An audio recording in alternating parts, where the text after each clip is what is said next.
지금 우리는 계속해서 이 로마서 1장 16절 17절 말씀을 살펴보고 있는데요. 왜 계속 제가 이 구절을 자꾸 살펴보는가 하면은 이 16절 17절 말씀은 이 로마서 전체 내용을 압축해 놓은 엑기스라, 그게 너무나 중요한 말씀이기 때문에 계속 지금 반복해서 살펴보고 있는 것입니다. 이 16절 17절 말씀을 정확하게 이해하고 넘어가는 것이 이후에 나오는 모든 로마서 말씀을 이해하는데 열쇠가 된다고 저는 생각을 합니다.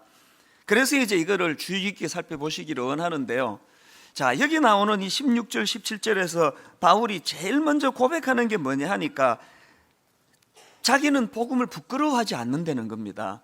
그 왜 부끄러워하지 않느냐 하니까 복음에는 하나님의 능력이 나타나서 그렇다는 것입니다. 16절, 내가 복음을 부끄러워하지 아니하노니 이 복음은 모든 믿는 자에게 구원을 주시는 하나님의 능력이 됨이라. 먼저는 유대인에게요 그리고 헬라인에게로다. 여러분, 신앙생활은 우리가 정확한 복음에 대한 이 이해, 이 복음에는 능력이 있다. 그래서 이 복음을 그 사람이 유대인이건 그 사람이 헬라인이건 그 사람이 많이 배운 사람이건 별로 배운 게 없는 사람이건 누구나 할 것 없이 그 복음을 내가 믿음으로 받아들이면 이 복음에는 오늘도 영육간의 구원을 주시는 하나님의 능력이 나타난다. 이걸 정확하게 이해하고 신앙생활하는 것이 얼마나 중요하겠습니까? 바울은 바로 그 사실을 정확하게 이해하고 있었다는 것입니다. 자, 그렇다면 어떻게 복음이 모든 믿는 자들에게 구원을 주시는 하나님의 능력이 되느냐? 이 질문에 대해서 17절에서 이렇게 설명합니다. 복음에는 하나님의 의가 나타나기 때문이다. 지난주에 이 하나님의 의가 나타난다는 게 뭘 의미하는지 설명해 드리지 않았습니까? 하나님의 의라는 것을 크게 두 갈래로 해석이 된다고 말씀드렸는데요.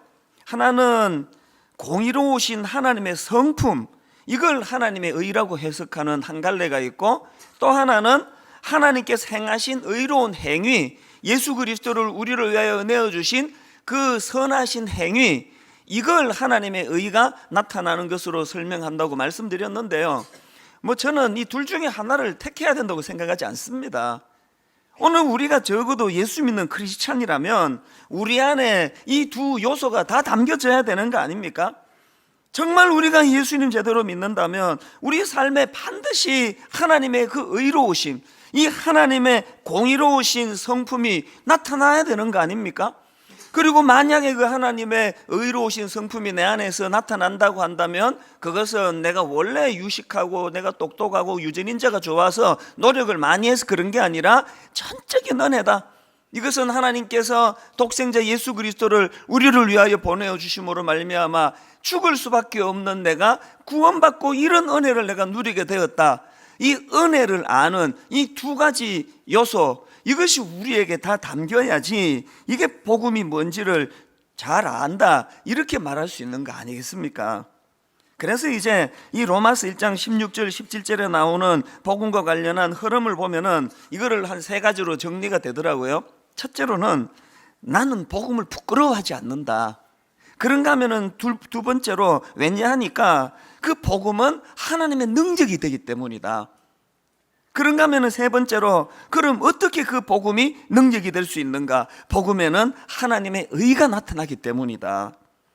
이렇게 세 가지로 이 16절 17절을 요약할 수 있는데요. 저는 이 세 요소를 다 합해 보니까 복음에 대해서 한마디로 이렇게 요약할 수가 있더라고요. 복음은 우리를 영육간의 풍성함으로 인도하시는 하나님의 능력이다. 제가 이 하나님의 풍성함, 이것에 대해서 묵상하다가 오래전에 들었던 할머니 이야기가 생각이 나더라고요. 전에 한번 여러분에게 드린 것 같은데요. 어떤 할머니가 계시는데 외아들이에요. 그런데 그 독자가 미국으로 이민을 가버린 거예요. 그래서 한국에 할머니 혼자 사시는데 그럼 그 아들이 어떻게 해야 됩니까? 당연히 어머니가 넉넉히 사실 수 있도록 생활비를 보내드려야 되는데 그 아들이 돈을 안 보내주는 거예요. 그래서 말로 다 할 수 없는 그런 궁핍한 생활을 할머니가 하고 계시는데 주변 사람들이 그 아들 욕을 얼마나 했겠습니까? 저런 저 나쁜 자식이겠냐고. 그랬는데 여러분, 나중에 알고 봤더니요, 그 아들이 나쁜 자식이 아니에요. 매달 정성스러운 편지와 함께 어머니가 한 달 내내 넉넉히 쓸 수 있는 돈을 수표로 해서 보내드렸는데, 그 할머니가 이 수표의 가치를 모르시다가 보니까 그 아들이 보내준 그 편지와 수표와 함께 그냥 차곡차곡 쌓아만 가고 그렇게 궁핍한 생활을 하셨다는 거예요. 이게 오늘 여러분, 이 복음이 우리 삶의 능력이 된다는 사실을 모르고 이렇게 그냥 힘들게 살아가는, 이게 오늘 우리 크리스찬들의 모습 아닙니까? 휴먼 계좌라고 지금 참, 이것도 마음 아픈 일 아닙니까? 분명히 그 통장에 내가 돈이 들어있는데 통장 주인이 그거를 몰라가지고 휴먼 계좌, 이걸 그냥 어디 서랍에 집어넣어 놓고 돈을 안 찾아가는 거예요. 이게 여러분, 이런 억울한 지금 묻혀있는 돈이요, 우리나라에서 추정하기를 무려 2,400억 원이 된대요.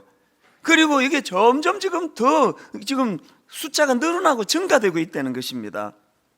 이게 그 할머니 이야기랑 그 똑같은 거 아닙니까?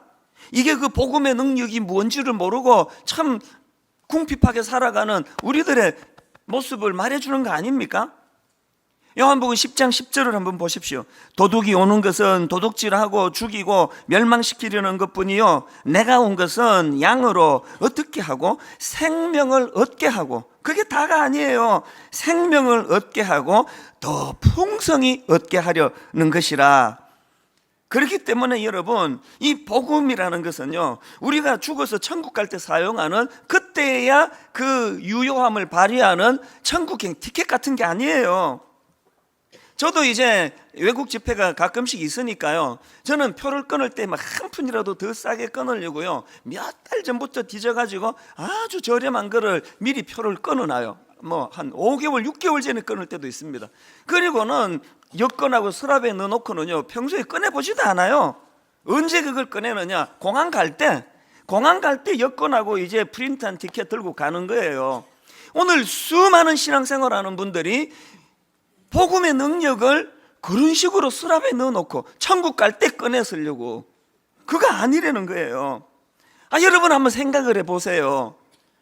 하나님과 원수되어 가지고 내 영혼이 피폐해지고 늘 두려워하고 공포 속에 살고 죽음 이후를 두려워하고 그렇게 살던 사람들이 복음의 능력을 자기가 맛보고 경험해 가지고 예수 그리스도로 말미암아 이제 원수되었던 하나님과 화해하는 정도가 아니고 그분이 나를 양자 삼아 주셨다, 이 은혜로 내가 더딥혀진 사람이라는 사실을 깨닫게 될 때, 그게 이 땅에서 내 삶에 어떻게 영향을 안 미치겠냐고요.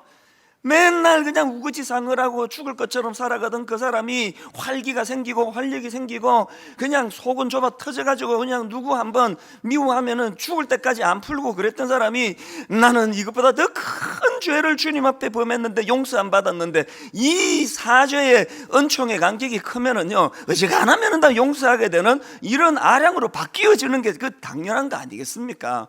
이게 복음의 능력이란 말입니다.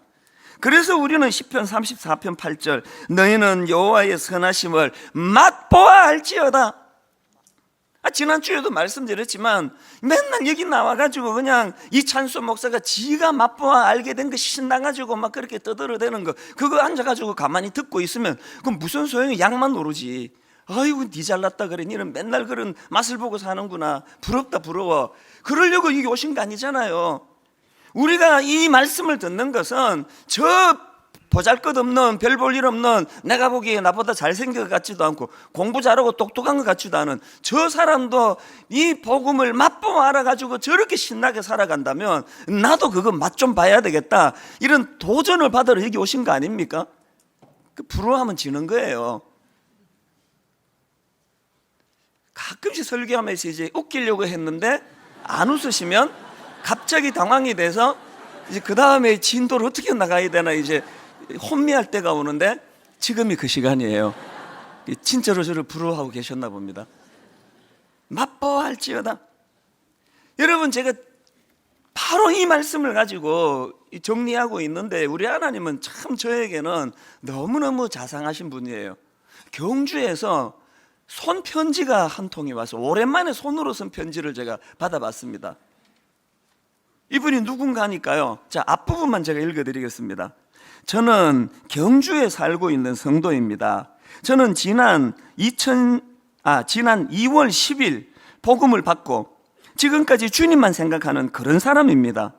그전까지는 너무나 무지한 무신론자로서 교회를 욕하고 무시하고 우상숭배를 열심히 하던 그런 사람이었습니다. 그래서 살아온 세월도 어려움과 궁핍함과 좌절, 타오르는 분노의 모습, 사는 게 지옥, 바로 그것이었습니다. 여러분, 편지가 이렇게 시작이 되는데요. 2월 10일 하면 이게 언제입니까? 이게 한 달도 안 된 그 최근에 이분이 복음을 받은 거예요. 불신자였는데. 그랬더니 여러분, 그 복음을 받은 이후로 이 복음의 능력이란 것을 알았는데요. 이분은 그거를 서랍에 넣어둔 게 아니에요. 그 복음이 자기의 삶을 얼마나 놀랍게 변화를 시켰는지 빡빡하게 손으로 요 한 달 안에 일어났던 자기의 변화를 6장을 보내왔어요. 6장을. 세상에, 이분이요, 한 달 전에 복음을 받은 초신자가 이번 설날에 친정 아버지를 만나가지고 복음을 전했대요. 복음을. 올 2월 10일이 아니라 1985년 2월 10일에 복음을 받았던 이 중에 어떤 성도니 한 번도 그 사실을 전하지 않은 분들에게는 이게 놀라운 이야기 아닙니까? 2월 10일 날 자기가 복음을 받고 이번 설날에 친정 아버지를 만나가지고 복음을 전했는데, 자, 들어보세요. 편지를 읽어드릴게요. 아빠의 눈물과 저의 눈물로 한동안 회개의 기도도 드리고 감사의 기도도 드리고 구원의 기도도 드렸습니다. 저 또한 복음 받은 지 며칠 지나지 않은 때라 어찌해야 할지 몰랐을 건데, 그때는 제가 아닌 성령의 인도로 아빠의 손을 꼭 잡고 기도했습니다. 주님께서 바로 응답 주시더군요. 갑자기 아빠의 얼굴이 기쁨으로 가득하시더니, 그 다음 들어보세요. 엄마한테도 가서 나한테 한 것처럼 해주라고 하시더군요. 이게 여러분, 2월 10일 날 지금 처음 예수 믿은 사람이 경험한 복음의 능력이에요. 그 제가 이번에 편지를 빡빡히 쓴 6장의 그 손편지를 읽으면서 너무 감사한 거예요. 오늘도 일하시는 하나님, 그 사람이 유대인이건 그 사람이 헬라인이건 그 사람이 모태신앙인이건 그 사람이 예수 믿은 지 한 달밖에 안 됐건 이 복음의 능력을 믿고 복음의 능력을 가지고 나아가는 사람에게는 오늘도 복음의 역사가 나타난다는 것, 이것이 우리 기존 신자들에게 얼마나 위로가 되는 말씀이냐는 거예요. 참, 그 편지를요, 지금도 내가 갖고 있어요. 저 편지를 내가 갖고 다녀요. 연애 편지처럼. 하나님이 제게 보내주신 연애 편지 같은. 오늘 우리 교회의 수많은 성도들 내면에 복음을 마음 깊은 서랍에 집어넣어 놓고 천국 갈 때 꺼내 쓰려고 잘못 마음 먹고 있는 여러분 안에서 복음이 여러분 삶 속에 작동되는 능력임을 깨달아 아는 여러분 되시기를 바랍니다. 그래서 여러분, 목사고 장로고 다 필요 없고요, 그런 타이틀이 중요하지 않습니다. 갈라디아 5장 5절 6절을 보세요. 우리가 성령으로 믿음을 따라 의의 소망을 기다리노니 그리스도 예수 안에서는 할례나 모할례나 효력이 없으되 사랑으로서 역사하는 믿음뿐이니라. 내 믿음이 진짜냐 가짜냐 가늠하는 잣대는 딱 하나예요. 그 믿음이 내 안에서 작동되고 있느냐. 자, 근데 여러분, 여기서 한 가지요. 하나님께서는 우리에게 복음을 주셔서, 다른 말로 하면 예수 그리스도를 우리를 위해 보내주셔서 죄에 빠진 우리를 구원해 주시기를 원하시는데, 그런데 우리를 구원해 주시는데 한 가지 조건이 있다는 겁니다. 그 조건이 뭐냐? 17절을 다시 보세요. 복음에는 하나님의 의가 나타나서 믿음으로 믿음에 이르게 하나니 기록된 바 오직 의인은 믿음으로 말미암아 살리라. 함과 같으니라. 우리 삶에서 복음의 능력이 나타나기 위해서 우리가 해야 될 게 하나 있는데, 그 하나님의 사랑과 배려에 대한 우리의 반응, 이게 필요하다는 겁니다. 그래서 저는 이 믿음에 대해서 이렇게 정의할 수 있다고 생각합니다. 믿음이란 뭐냐? 믿음이란 하나님의 호의를 거절하지 않고 수락하는 마음의 태도, 이게 난 믿음이라고 생각합니다. 이게 무슨 말씀인가 하면은요, 이 17절에 나오는 믿음으로 믿음에 이르게 하나니, 이 말씀을 이해하는 게 너무나 중요한데요. 그래서 제가 수십 권의 책을 참고했을 거예요. 많은 자료를 뒤져보고 이 믿음에서 믿음으로가 이게 뭘까? 뭘 의미하나? 그랬더니요, 참 여기에 제가 많은 깨달음을 얻었습니다. 여기 나오는 이 믿음은 헬라어로 피스티스라는 단어인데요, 원래 이 단어는 신실함 이런 뜻을 갖고 있는 단어예요. 이 피스티스라는 단어가 로마서 3장 3절에도 나오는데, 자 한번 보세요. 어떤 자들이 믿지 아니하였으면 어찌하리요? 그 믿지 아니함이 하나님의 믿부심을 패하겠느냐? 여기 나오는 믿부심이 피스티스예요. 이걸 그대로 우리말로 그냥 번역을 하면은, 여기 그 믿지 아니함이 하나님의 믿음을 패하겠느냐? 이게 좀 말이 안 맞지 않습니까? 그래서 여기 나오는 이 믿부심은 하나님의 신실하심으로 번역하는 게 옳습니다. 또 로마서 3장 22절에도 이 피스티스라는 단어가 나옵니다. 곧 예수 그리스도를 믿음으로 말미암아 모든 믿는 자에게 미치는 하나님의 의인이 차별이 없느니라. 그 신약학 교수인 김도현 교수님의 책에 보니까요, 여기 나오는 믿음도 신실함으로 번역해야 된다는 겁니다. 그래서 22절 말씀을 직역하면 이렇다고 합니다.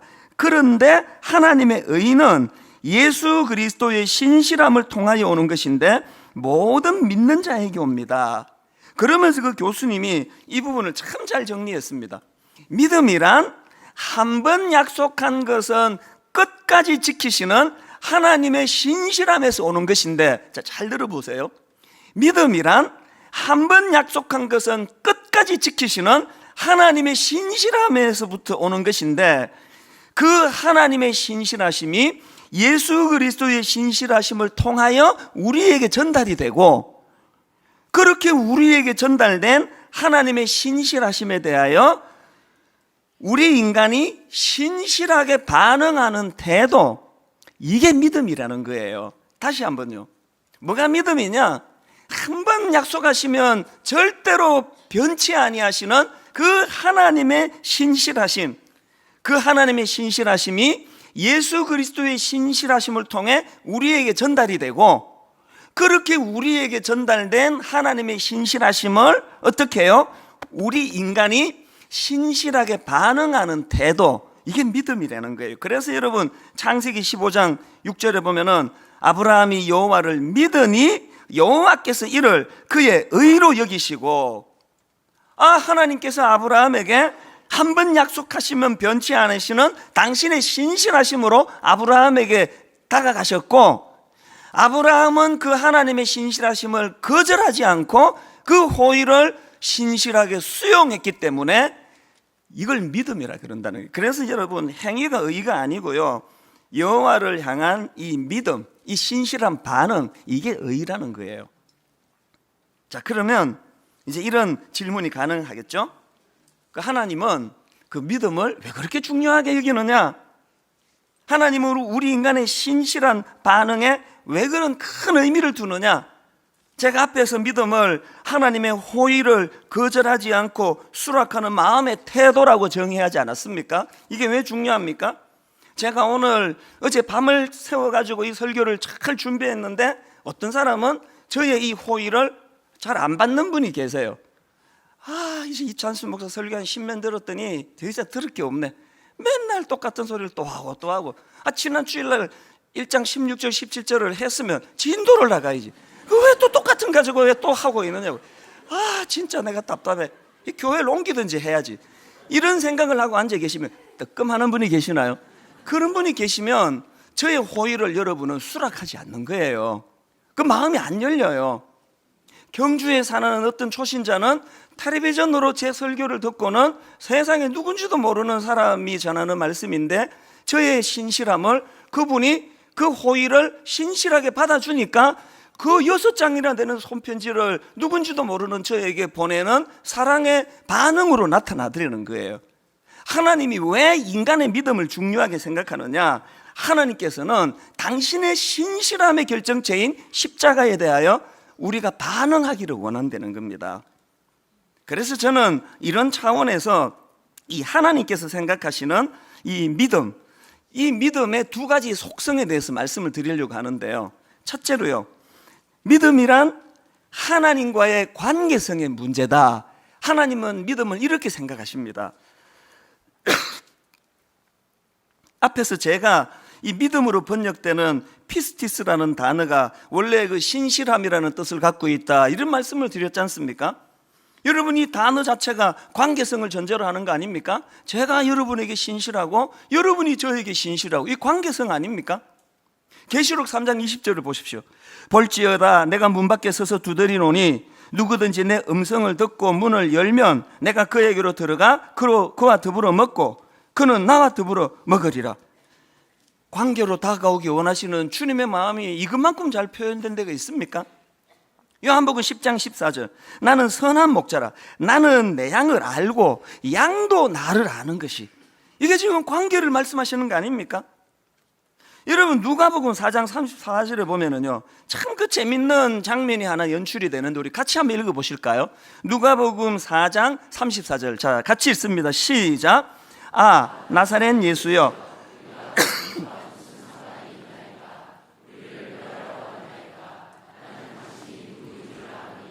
하나님의 거룩한 자니이다. 세상에 지금 여러분, 나는 예수 그리스도를 잘 안다고 고백하고 있는 이 대사의 주인공이 누군지 아십니까? 귀신이에요, 귀신. 우리 분발해야 되는 게요, 귀신이 예수님에 대해 우리보다 더 잘 안대요. 그런데 여러분, 귀신이 우리보다 예수님에 대해 더 정확한 지식을 갖고 있다고 해서 그걸 믿음이라 말하지 않습니다. 왜? 믿음은 지식이 아니라 관계이기 때문에 그렇습니다. 지금 이 귀신이 주님에 대한 정확한 지식은 갖고 있었지만 뭐라고 말합니까? 우리가 당신과 무슨 상관이 있나이까? 이게 귀신이에요. 여러분, 귀신 들린 상태가 어떤 상태인지 아십니까? 현상만 보고 판단하시면 안 됩니다. 귀신 들린 상태는요, 입에 거품 물고 뒹구는 게 귀신 들린 상태이기도 하겠지만, 귀신 들린 상태는 바로 이런 생각을 갖고 있는 상태. 우리가 당신과 무슨 상관이 있나이까? 이게 귀신 들린 상태예요. 이게 아무리 하나님에 대한 지식이 많아도 우리가 당신과 무슨 상관입니까? 나는 돈이 많은데, 난 지식이 많은데, 과학이 발달한 지금 당신이 나한테 무슨 상관이냐고, 나한테 좀 신경 끄라고. 이게 귀신 들린 상태예요. 믿음은요, 지식이 아니에요. 그런가 하면 두 번째로, 믿음이란 하나님이 향한 전적 의지의 문제라는 것입니다. 하박국 2장 4절에 이런 말씀이 나옵니다. 보라, 그의 마음은 교만하며 그 속에서 정직하지 못하나 의인은 그의 믿음으로 말미암아 살리라. 눈치 빠른 분은 오늘 17절에 바울이 구약의 이 구절을 인용했구나. 맞습니다. 오늘 본문 17절은 하박국 2장 4절 말씀을 바울이 인용한 거예요. 이 하박국서 배경 아시죠? 그 당시 이스라엘 백성들은 하나님을 의지하지 않고 우상을 의지했습니다. 하나님을 신뢰하고 따르지 않고 우상을 의지하고 섬기다가 하나님의 심판을 받아 당시 신흥 강대국으로 부상했던 바벨론에게 망해버립니다. 지금 하박국이 그 사실을 예언하면서, 이런 비참한 하나님의 심판을 예언하면서 덧붙이는 말씀이 뭐냐? 그런 비참함 속에서도 그러나 의인은 믿음으로 말미암아 산다. 이게 지금 하박국 2장 4절인데요, 제가 발견하는 게 뭐냐? 2장 4절을 다시 보세요. 지금 의인은 믿음으로 말미암아 산다는 이것에 대조하기 위하여 무슨 개념을 앞세우느냐? 보라, 그의 마음은 교만하여. 이 교만이라는 거하고 믿음이라는 것을 하박국 선지자가 대비하고 있다는 것입니다. 이 개념을 제가 설명드리려고 하는데요, 이 부분을 제가 묵상을 하고 있는데 오랜만에 제가 아끼는 후배가 한 2년 만에 찾아왔습니다. 제가 이분과 대화하다가 참 눈시울이 붉어질 만큼 은혜를 많이 받았는데요, 이 젊은 목사님은 어떤 분인가 하면은요, 이 언어 감각이 탁월한 분이에요. 그래가지고요, 히브리어뿐만이 아니고요, 고대 언어에 능통해요. 내 참 부러워하는 사람이에요. 그래서 이 히브리어 고대 언어에 능통하니까요, 이제 미국으로 유학을 이제 결심한 거예요. 미국 유학을 이제 가서 자기는 이제 이 히브리어를 전공하고 이제 그 부분에 이제 학자가 되고자 하는 이제 꿈이 있어가지고 유학을 갔는데 절망적인 일이 벌어진 거예요. 그렇게 유학 생활 중에 병이 찾아왔는데요, 이 해마라고요. 저도 이제 최근에 인터넷 검색해서 이게 뭔지를 좀 파악을 해봤는데, 이 뇌의 신경세포 해마, 이 해마는요 인간이 학습한 것을 기억하고 저장하는 기능을 가진 게 해마래요. 그런데 이 해마에서 어느 쪽으로 올라가는 중추신경세포가 파괴되는 병을 만난 거예요. 그래가지고 그 머릿속에 박식한 히브리어 지식을 담아놓은 그 세포가 파괴되고 있으니까 무슨 뜻입니까? 공부해놓은 거 다 까먹고 있는 중이라는 거예요. 그래서 이분이 중도에 유학을 포기하고 한국으로 귀국했습니다. 얼마나 낙심이 되겠습니까? 2년 전에 한국으로 들어와서 저한테 와서 인사를 하고 이런 상황이었다고 그렇게 기도 제목을 나누고요, 이번에 2년 만에 찾아온 거예요. 참 마음이 아팠던 게요, 이 지금 해마, 이 그 뇌에 있는 그 기억 세포가 지금도 계속 파괴되고 있는 진행 중이라는 거예요. 그래가지고 그 해박한 지식이 지금 다 까먹는데요, 지금 이분이 사람 이름도 그때는 기억이 안 난다는 거예요. 그래서 나도 해마가 파괴되고 있나 그 생각을 잠깐 했습니다. 저도 이름이 정말 기억이 안 나거든요. 이분이 이제 강단에 서서 이렇게 설교를 하면은요, 바로 앞에 단락에 그 뭐가 있는지도 기억이 안 난다는 거예요. 이제 세포가 파괴되고 있어가지고. 그런 가슴 아픈 이야기를 쭉 제게 들려주니까 얼마나 마음이 아프잖아요. 그래서 제가 그분한테 위로하느라고 이런 말을 했습니다. 아이고 세상에 어떻게 이런 일이 있을 수가 있나, 얼마나 이게 억울하고 안타까운 일이냐고. 그랬더니 이 목사님이 너무너무 의외의 이야기를 하시는데요, 목사님 아닙니다. 저는 지금 내 이 과정이 하나님께 너무 감사합니다.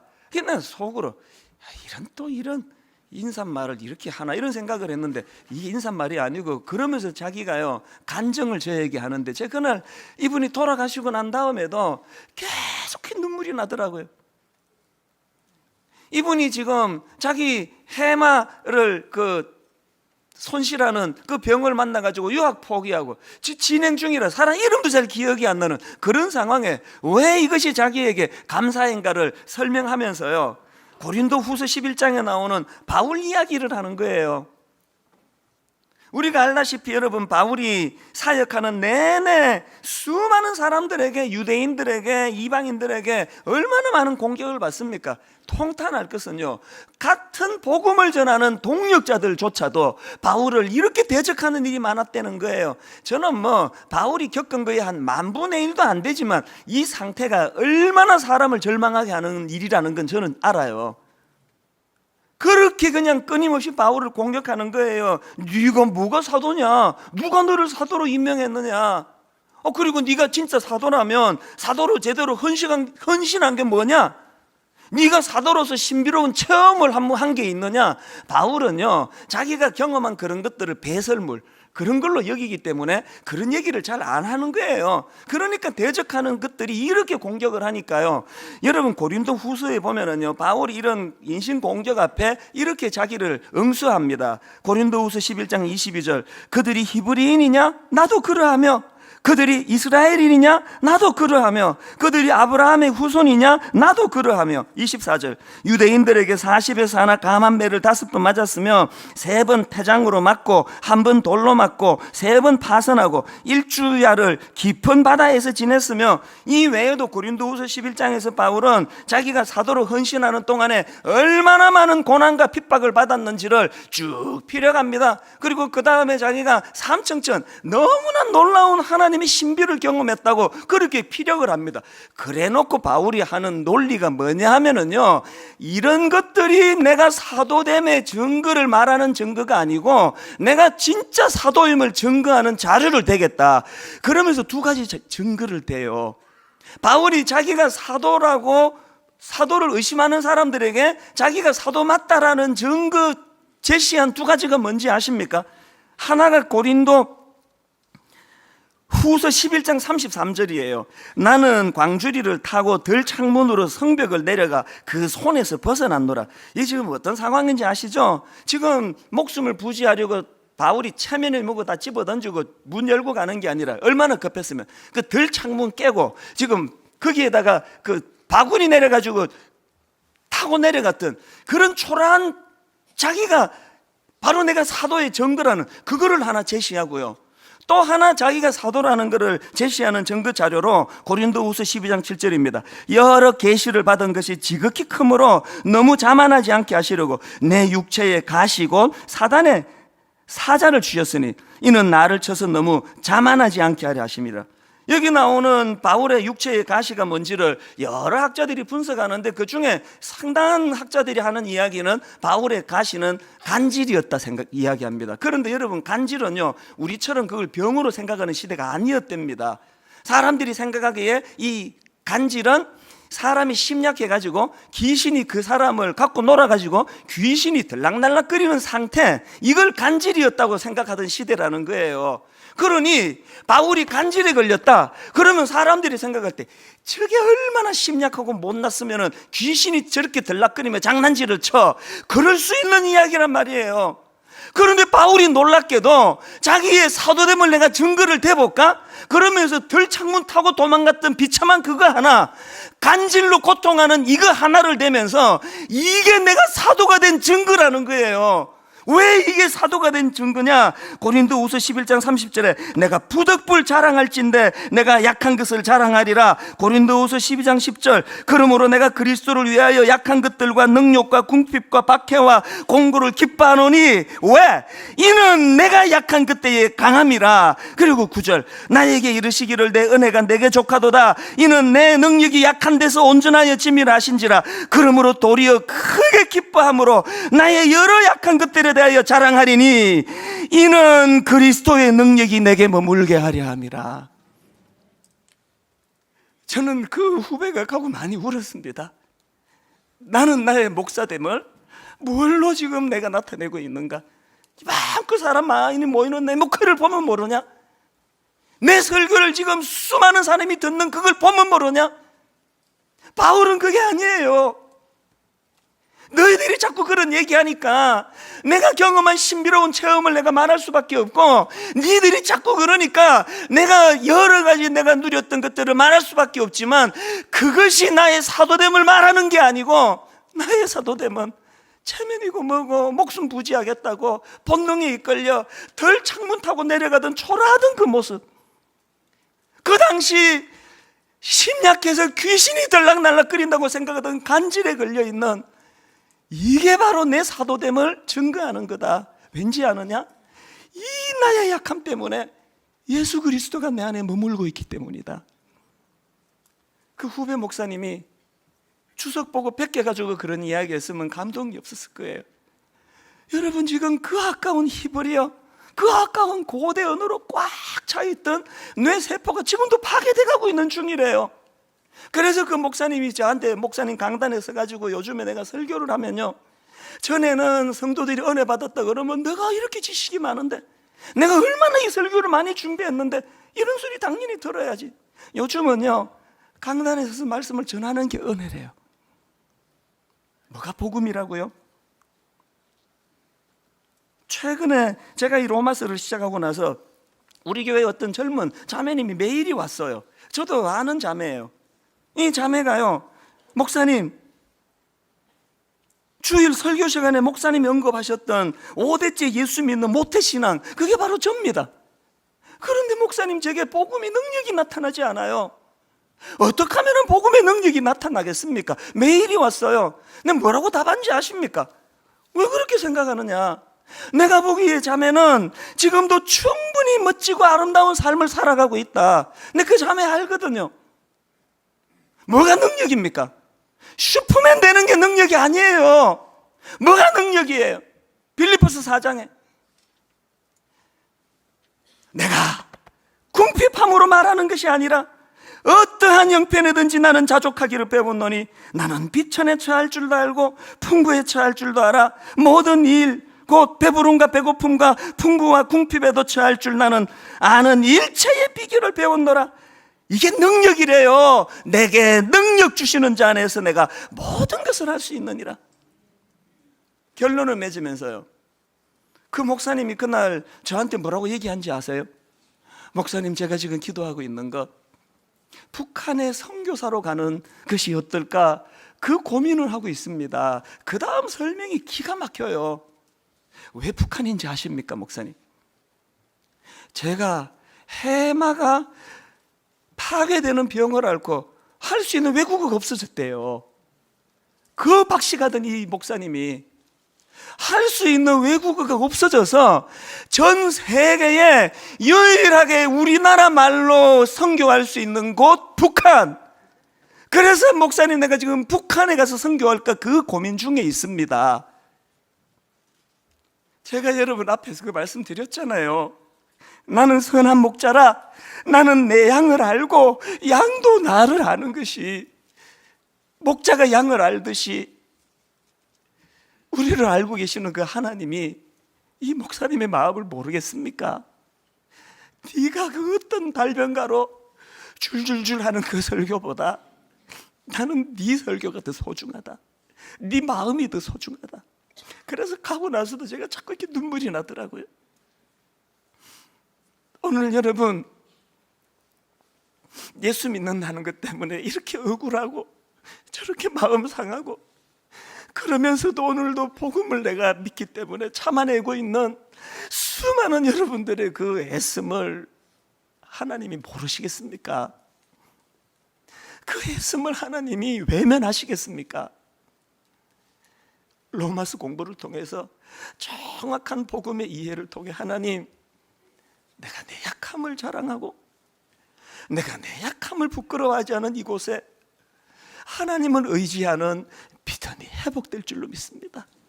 오늘 이 말씀을 우리 생각하시면서요, 약할 때 강함 대신에 나의 보배가 되신 주. 이 노래의 결론은 예수 어린 양이에요. 그분의 이름. 오늘 우리 이 말씀을 생각하며 그 해마를 파괴되어 가고 있는 그 아픔을 겪고 있는 이 목사의 마음, 자기의 약함을 부끄럽지 않게 고백하는 이 바울의 마음, 아버지 이 찬양 속에 내 마음이 되기를 원합니다. 우리 가사를 생각하며 같이 찬양하시겠습니다. 약할 때 강함 대신에, 약할 때 강함 대신 나의 보배가 되신 주, 나의 보배가 되신 주, 나의 모든 것, 나의 모든 것, 주 안에 있는 보물을 주 안에 있는 보물 나는 포기할 수 없네. 주 나의 모든 것. 다시 한번, 십자가 죄사하셨네. 십자가 죄사하셨네. 주님의 이름 찬양해. 주님의 이름 주 찬양해. 나의 모든 주 것. 나의 모든 것. 쓰러진 나를 세우고 쓰러진 나를 세우고 나의 빈잔을 채우네. 주 나의 모든 것. 그래서 내게 남는 것, 예수 어린 양. 예수 어린 존귀한 이름, 존귀한 이름, 예수 어린 양. 예수 어린 양, 존귀한 이름, 존귀한 이름. 여러분 이 찬양 한 번 더 부르기 전에요, 조용히 눈을 감고 자기를 돌아보시는데 왜 주님의 풍요로움이 내게는 나타나지 않는가? 왜 이렇게 많은 것을 누리고 살면서도 맨날 안달복달하고 불안하고 두려워하고 누가 나보다 조금만 앞서가면은 견딜 수 없어 그냥 잠을 못 이루고 왜 이렇게 살아가고 있습니까? 복음을 몰라서 그래요. 복음은 능력인데. 다시 한번 이 찬양 부를 때, 하나님, 저도 맛보아 알기를 원합니다. 그 나이도 많지 않은 그 젊은 목사가 갖고 있는 그 놀라운 믿음, 세상에 그 억울하고 분해가지고 하나님을 원망하고 분노하고 하나님을 저주하면서 자기 인생을 저주하면서 그렇게 살아도 누구도 이게 너무하다 말할 수 없는 그 상황에서 자기는 감사하다고 강단에 서서 내가 말씀을 전할 수 있는 것 자체가 너무너무 감사하다고. 아버지, 저 복음의 능력을 저도 맛보아 알기를 원합니다. 이론이 아니고 정말 맛보아 알기를 원합니다. 다시 한 번 이 찬양 부를 때 정말 그것이 내 믿음으로 자리 잡기를 원합니다. 약할 때 강함 대신에,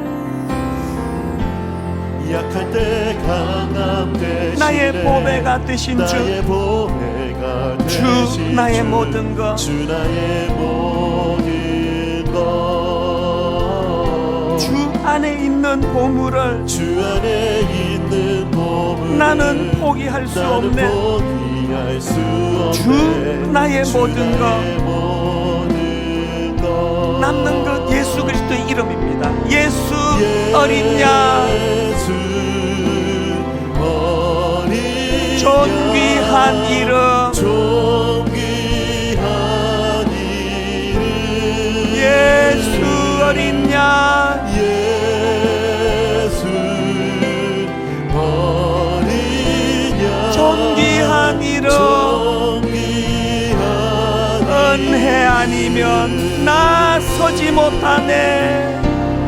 은혜 아니면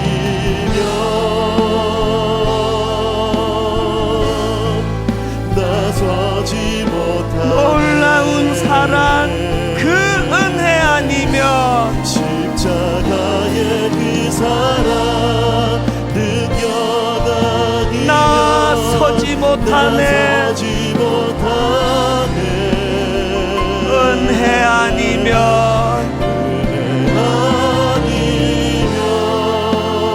나 서지 못하네. 나서지 못하네. 놀라운 사랑, 그 은혜 아니면 놀라운 사랑 그 은혜 아니면 나서지 못하네. 오늘 주신 말씀 생각하시면 우리 통성으로 기도합니다. 하나님, 내가 아둥바둥하고 있던 이 모든 것들, 이게 믿음 없음에서 나오는 걸 알게 됐습니다. 아버지, 저에게 믿음을 주시되 정확하게 복음을 이해하는 데서 오는 믿음이 나타나기를 원합니다. 통성으로 우리 같이 말씀 생각하며 기도하시겠습니다.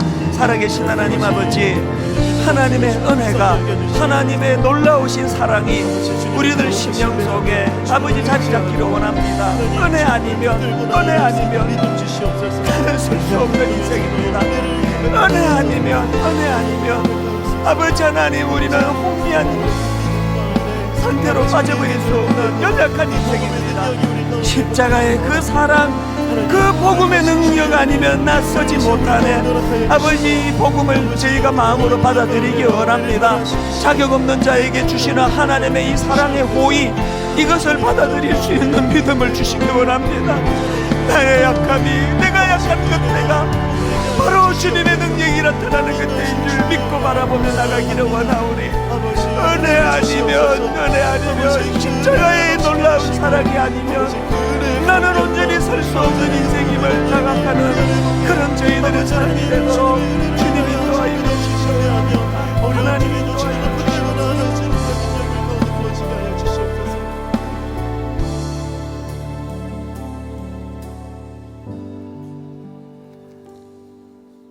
나에게 이르시기를 내 은혜가 내게 족하도다. 이는 내 능력이 약한 데서 온전하여 짐이라 하신지라.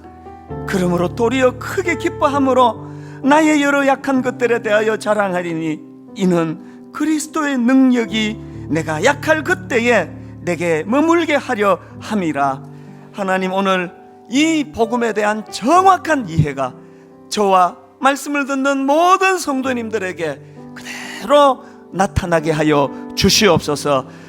예수님 이름으로 기도드립니다. 아멘. 우리 다 자리에서 일어나셔서 옛날 어른들이 힘들 때마다 눈물로 부르시던 찬양이에요. 찬송가 543장. 어려운 일 당할 때 나의 믿음 적으나, 어려운 일 당할 때 나의 믿음 적으나 의지하는 내 주 더욱 의지합니다. 더욱 의지합니다. 지나갈수록 세월 지나갈수록 의지할 것뿐일세. 의지할 것뿐일세. 무슨 일을 당해도 무슨 일을 당해도 예수 의지합니다. 성령께서 내 마음 성령께서 내 마음 밝히 비춰주시니 인도하심 따라서 인도하심 따라 주만 의지합니다. 주만 의지합니다. 세월 지나갈수록 의지할 것뿐일세. 무슨 일을 당해도 무슨 일을 당해도 예수 의지합니다. 예수 의지합니다. 생명 있을 동안에 생명 있을 동안 예수 의지합니다. 예수 의지합니다. 천국 올라가도록 천국 올라가 의지할 것뿐일세. 의지할 것뿐일세. 아멘. 세월 지나갈수록 의지할 것뿐